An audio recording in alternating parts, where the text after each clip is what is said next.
Hello everyone, Chef Kim here. Let's make some chimichangas.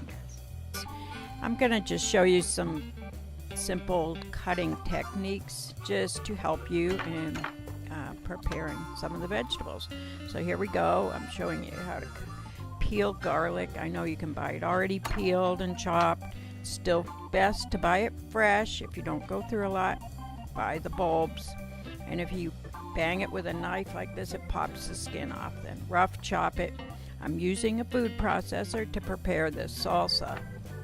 And then of course some of the other vegetables, the green onion. And as you can see, I bunch up the cilantro, stems and all, and then chop it as fine as I can, and I usually just chop it once. I don't go back over it. I would say most of the time I leave the seeds in the jalapenos. It makes it a little bit hotter, so you don't need to use as much of the pepper. But it also makes a difference on how ripe the jalapeno pepper is. If it's got a little red in it, it's going to be much hotter too. As you can see, I'm dicing a large tomato. This is an easy way to do it. However, I do prefer Roma tomatoes. They're not as seedy. The flavor is better all year round. But this is just a technique that works quite well. Put it all in the food processor. The recipe will be on my page. And just puree it. Not till smooth, but you know how it should look. I also want to point out that the vegetables that I'm chopping are not all for the salsa. Some are for the chimichanga.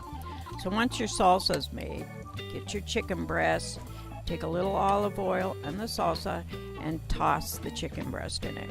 Now, you don't have to let it marinate for any amount of time. If you have time, you can let it go overnight or even a couple hours. But just dipping it in this will make that chicken so much better than if you just put it in there plain. And that's what my recipes do. I try and make food better, just to really bring out the best flavor you can. So then we're going to put all the ingredients together.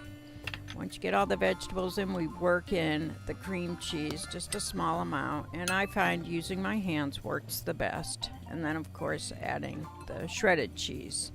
And you can taste it, season it with the salt and cumin.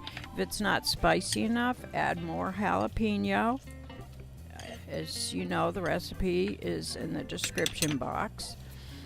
Once you get it all made, then you want to take your flour tortilla, and I prefer using a 10-inch, and just put it into a hot pan, just for a few seconds on each side. You need to do that in order to keep it from tearing. Then you just pop them in a deep fryer. It takes a little less than 5 minutes to brown it. And then cut it in half. It's a little easier to eat, and gobble up. It's great. Eat it with that salsa that you made. Little sour cream and guacamole too will only make it better. Thanks for watching, everyone. Happy cooking.